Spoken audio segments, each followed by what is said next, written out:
मोदी सरकार की jail factory के बारे में जानते हैं, जिसमें विपक्ष के मुख्यमंत्री से लेकर तमाम नेताओं के अलावा प्रोफेसर, रिसर्चर, वकील और सामाजिक कार्यकर्ताओं को 6-6 साल के लिए जेल में डाल दिया जाता है और फिर कई साल तक जेल में उन्हें सड़ाने के बाद सबूतों के न मिलने के आधार पर जमानत दे दी जाती है। इस फैक्ट्री में डाले गए लोगों में से कोई जेल में ही मर गया, किसी की नौकरी चली गई, किसी का शरीर बीमारियों से ग्रस्त हो गया, किसी के जीवन के कई साल बर्बाद हो गए। सभी के परिजनों ने जो मानसिक यातना झेली, आर्थिक प्रताड़ना झेली, वो अलग है।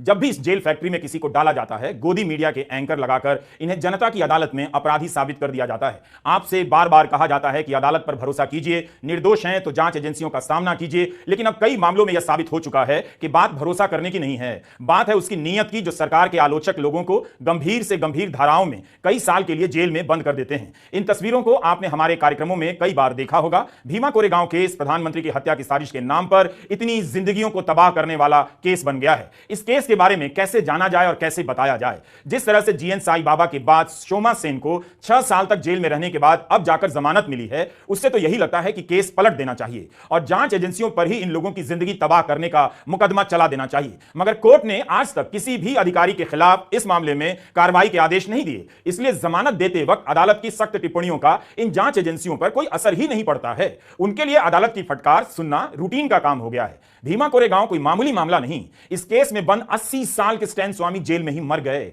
जीएन साई बाबा 90% विकलांग थे, दिल्ली यूनिवर्सिटी में प्रोफेसर थे, उनकी नौकरी चली गई और शरीर की क्षमता और कमजोर हो गई। सुधा भारद्वाज से लेकर आनंद तेलतुंबडे और उनके परिवार के लोगों को कितना कुछ भुगतना पड़ा। अगर आप इन कहानियों को समेट कर पढ़ेंगे तो पता चलेगा कि आतंक का एक राज किस तरह से खड़ा कर दिया गया है। पूरा का पूरा मैदान बोलने वालों और सवाल करने वालों से खाली कर दिया गया है और जो लोग इस तमाशे को देख रहे हैं, जिन्हें लगता है कि कुछ गलत नहीं हो रहा है, दरअसल वो भी इस जेल फैक्ट्री के डर से गलत को गलत नहीं बोल पा रहे हैं। एक बार आप इस किताब को पढ़ जाइए। अल्पा शाह की किताब भीमा कोरेगांव केस के एक एक डिटेल को रिकॉर्ड करती है। आपके रोंगटे खड़े हो जाएंगे। चाहे आप किसी भी सरकार को चाहते हो, मगर इस किताब को पढ़ने के बाद चाहने का सारा भूत उतर जाएगा। अगर इस तरह से जांच एजेंसियां प्रोफेसर, पत्रकार, वकील, सामाजिक कार्यकर्ताओं को राष्ट्रीय सुरक्षा के प्रेत के नाम पर पकड़ती रहीं, तो एक दिन आप इनकी हालत से डरते डरते सूख कर कांटा हो जाएंगे। हो भी गए हैं। इसीलिए इतनी नाइंसाफियां देखने के बाद भी आपके मुंह से आवाज नहीं फूट रही। धर्म का नाम लेकर आप अपने इस डर को छिपा रहे हैं। अल्पा शाह की यह किताब हार्पर कॉलिंस से आई है, 699 रुपए की है। यह किताब आपको बता देगी कि कैसे प्रधानमंत्री की सुरक्षा के नाम पर इतनी सारी जिंदगियों को तबाह कर दिया गया। कबीर कला मंच के दलित कलाकार, कवि, रंगकर्मियों को भी इस केस में बंद किया गया है। ज्योति जगताप, सुधीर धावले, गौतम नवलखा, वरवरा राव, हनी बाबू, रोना विल्सन, अरुण फरेरा, वर्णन गुंजाल्वेस, सुरेंद्र गाडलिंग, महेश राउत को इस केस में बंद किया गया है। जेएनयू कांड के बाद भारत के लोकतंत्र को ध्वस्त करने का प्रयोग इसी केस से शुरू होता है। किताब का टाइटल भी यही कहता है, भीमा कोरेगांव केस और भारत में लोकतंत्र की खोज।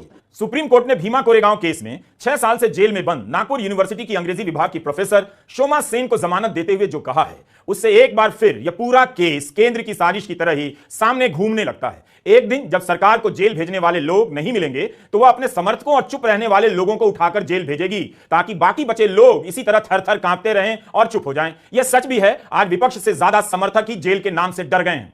इतना बताना जरूरी था, वरना आपको लगता ही नहीं कि प्रोफेसर शोमा सेन की जमानत का आदेश इतना महत्वपूर्ण है। हम ये वीडियो बिल्कुल शोमा सेन और जीएन साई बाबा के लिए नहीं बना रहे, आपके लिए बना रहे हैं, ताकि आप समझ जाइए। अगर कोई आपके ईमेल में घुस जाए, आपकी तरफ से किसी को जवाब देने लगे, सबूत तैयार कर दे और एक ट्रेल बन जाए कि आप किसी अपराधी या आतंकवादी से बात कर रहे हैं, और फिर अगले दिन आप हमेशा के लिए जेल में ठेल दिए जाएं, यह बहुत आसान है।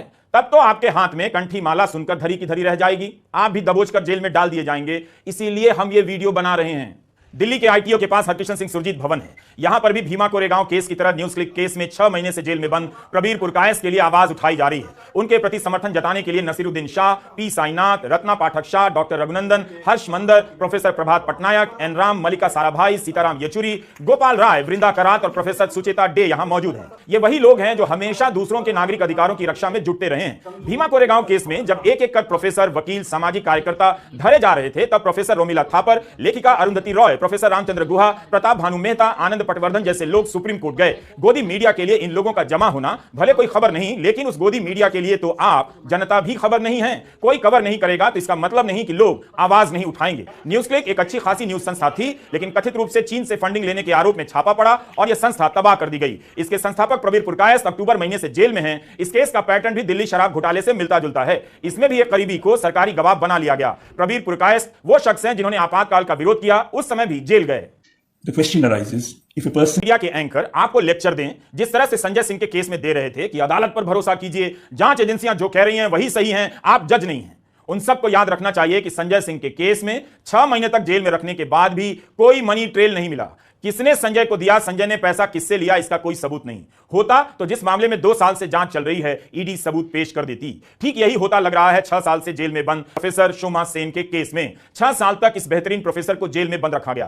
5 अप्रैल को सुप्रीम कोर्ट के जस्टिस अनिरुद्ध बोस और जस्टिस ऑगस्टिन जॉर्ज मसीह की बेंच ने शोमा सेन को जमानत देते हुए कहा कि शोमा सेन पर लगाए गए आरोपों में यूएपीए के अपराध दिखाई नहीं देते हैं। इसका भी कोई आरोप नहीं कि उन्होंने कोई भड़काऊ भाषण दिया था। शुरुआती एफआईआर में उनका नाम भी नहीं था। शोमा सेन ने प्रथम दृष्टया किसी प्रकार की आतंकवादी गतिविधि नहीं की है। न ही इस आरोप को पुष्ट करने वाला कोई संकेत है कि शोमा सेन ने आतंकवादी गतिविधियों को फंड किया या उसके लिए उन्हें पैसे मिले। उन्हें पैसे मिले हैं यह आरोप केवल थर्ड पार्टी ने लगाए हैं। उनके खिलाफ किसी प्रकार की रसीद नहीं जिससे पता चले कि पैसे जुटाने में उनका हाथ रहा है। उनके प्रतिबंधित माओवादी संगठन से भी जुड़े होने के साक्ष्य नहीं है। फोरेंसिक रिपोर्ट में बताया गया है कि उनकी हार्ड डिस्क से डिलीट की हुई ऑडियो और वीडियो फाइल बरामद हुई है, लेकिन इन फाइलों में क्या सामने आया है इसका कोई ठोस प्रमाण कोर्ट के सामने नहीं रखा गया है। केवल यही पता चल रहा है कि कुछ डिलीट किया गया है। तो बताइए, पहली नजर में कोई संकेत तक नहीं, सबूत को छोड़ दीजिए, कोई संकेत नहीं कि शोमा सेन ने आतंकवादी गतिविधियों को फंड किया और उन्हें 6 साल के लिए जेल में डाला गया।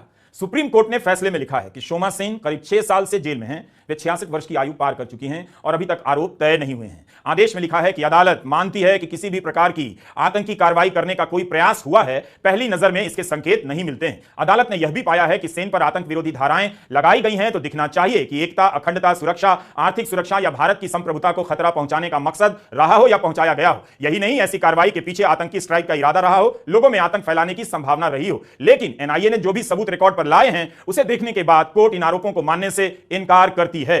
अब आप सोचिए, जिसे मन करे उसके खिलाफ मनी लॉन्ड्रिंग का केस लगाओ ताकि बिना जमानत के जेल में सड़ा दो, या फिर आतंक की धारा यूएपीए लगा दो ताकि जमानत ना मिले। 6 साल बाद यह हालत है कि एनआईए के पास दिखाने के लिए कोई ठोस सबूत नहीं। फिर इतने साल तक शोमा सेन की जमानत का विरोध क्यों किया गया? आप एक बात समझिए, मैं क्यों हिंदी के कई अखबारों को रद्दी अखबार कहता हूं। किसी में इस केस के बारे में डिटेल से नहीं बताया जाता, इसलिए ताकि उसका पाठक कभी समझने के लायक ना रहे, नागरिक बन ही ना सके, झुंड बना रहे केवल धर्म के नाम पर। भीमा कोरेगांव केस में एक और आरोपी हैं रोना विल्सन। जिस वॉशिंगटन पोस्ट की रिपोर्ट की बात हमने की और कई कार्यक्रमों में की है, उसमें विस्तार से बताया गया है कि रोना विल्सन के कंप्यूटर में सॉफ्टवेयर की मदद से कोई हैकर घुस गया। वह रोना विल्सन बनकर 2 साल पत्राचार करता रहा। इससे सामने वाले को लगता था कि रोना ही मैसेज कर रहे हैं। पुणे पुलिस द्वारा उनके लैपटॉप को जब्त किए जाने के बाद उसी हैकर के आईपी एड्रेस से अन्य आरोपियों को फंसाने के लिए वायरस वाले ईमेल भेजे जाते रहे। कथित रूप से एक फेक पत्र तैयार किया गया जिसे रोना ने लिखा होता है और साजिश के आरोप में उसे गिरफ्तार कर लिया गया। अल्पा शाह ने अपनी किताब में तो और भी खतरनाक बातें कही हैं। उनके आईफोन और लैपटॉप पर पेगासस के निशान मिले थे। पेगासस के सहारे उन पर निगरानी रखी जा रही थी और उनके खिलाफ षड्यंत्रकारी दस्तावेज भी डाल दिए गए। इस किताब में अल्पा शाह ने विस्तार से बताया है कि कैसे वे इस निष्कर्ष पर पहुंचती हैं कि भीमा कोरेगांव मामले में सरकार के शीर्ष स्तर का हाथ रहा है। और जानने के लिए आप उनकी किताब खरीदकर पढ़िए, हार्पर कॉलिंस ने इसे छापा है। आर्सेनल इस बात की जांच करती है कि आपके फोन में, कंप्यूटर में कोई सॉफ्टवेयर डालकर छेड़छाड़ तो नहीं हुई है। यह दुनिया की जानी मानी कंपनी है जिसकी मदद कई सरकारों ने ली है। आर्सेनल ने अपनी जांच के बाद कहा था कि उन्होंने कभी भी सबूतों के साथ छेड़छाड़ का ऐसा मामला नहीं देखा। सुप्रीम कोर्ट ने शोमा सेन की जमानत के आदेश में कहा है कि जिन सारी चिट्ठियों और अन्य सामग्रियों की सूची यहां पेश की गई है, ऐसा प्रतीत होता है कि वे सभी सह-अभियुक्त रोना विल्सन के इलेक्ट्रॉनिक डिवाइस से बरामद की गई हैं। इलेक्ट्रॉनिक डिवाइस से मिले सबूतों पर कोर्ट ने इतना ही कहा, लेकिन कोर्ट ने उन्हें आरोप के लिए काफी नहीं माना। यह अपने आप में बड़ा संकेत है। जब इस केस में प्रोफेसर रोमिला थापर की याचिका पर सुप्रीम कोर्ट में सुनवाई हुई थी, तब जस्टिस डी.वाई. चंद्रचूड़ ने कहा था कि महाराष्ट्र पुलिस की जांच पर कई सवाल उठे हैं। कोर्ट के सामने पर्याप्त सामग्री पेश की गई है जिससे लगता है कि इसकी जांच स्वतंत्र रूप से होनी चाहिए। जस्टिस चंद्रचूड़ ने उस वक्त महाराष्ट्र पुलिस की इस बात की आलोचना की थी कि गिरफ्तार एक्टिविस्ट के खिलाफ सबूतों को लेकर प्रेस कॉन्फ्रेंस क्यों की गई। बाकायदा प्रेस कॉन्फ्रेंस में बताया गया कि प्रधानमंत्री की हत्या की साजिश रची गई है और इसके ये सारे सबूत हैं। तब जस्टिस चंद्रचूड़ ने कहा कि ऐसा लोगों की राय को बदलने के लिए किया गया, मैनिपुलेट करने के लिए किया गया, क्योंकि तब इन गिरफ्तारियों को लेकर पुलिस की काफी आलोचना होने लगी थी। जस्टिस चंद्रचूड़ ने कहा कि सुधा भारद्वाज की गिरफ्तारी दिखाने के लिए जो पत्र पेश किया गया है, उस पत्र में मराठी के ऐसे शब्दों का इस्तेमाल है जो सुधा बोलती भी नहीं है। आप कल्पना तो कीजिए, ऐसी चिट्ठी अगर प्लांट कर आपको जेल में ठूंस दिया जाए इस चिट्ठी के आधार पर, तो आप क्या करेंगे? क्या आप चाहते हैं कि देश में यही सब होता रहे? सुधा भारद्वाज को 3 साल जेल में रहना पड़ा था। इसलिए आपको अल्पा शाह की किताब पढ़नी चाहिए। होश उड़ जाएंगे जब आप धर्म के नाम पर बेहोश थे और थर्ड क्लास का गोदी मीडिया देख रहे थे, तब आपके ही नागरिकों को किस तरह की यातना दी गई। क्या यह मामूली बात है कि 6 साल बाद कोर्ट के सामने एनआईए ढंग का एक सबूत तक पेश नहीं कर सकी? क्या इस संस्था का राजनीतिक इस्तेमाल हो रहा है? यह देश की सुरक्षा के लिए बहुत जरूरी संस्था है, लेकिन क्या इसे भी ईडी बना दिया गया है? ईडी संजय सिंह के केस में ठोस सबूत पेश नहीं कर पाई, एनआईए शोमा सेन के केस में सबूत पेश नहीं कर पाई। दोनों ही संस्थाओं का यह तथाकथित पेशेवर काम 1 हफ्ते के भीतर देश के सामने आ गया। आप जानते हैं कि संविधान का आर्टिकल 21 हर नागरिक को निजी स्वतंत्रता और संपत्ति की रक्षा की गारंटी देता है।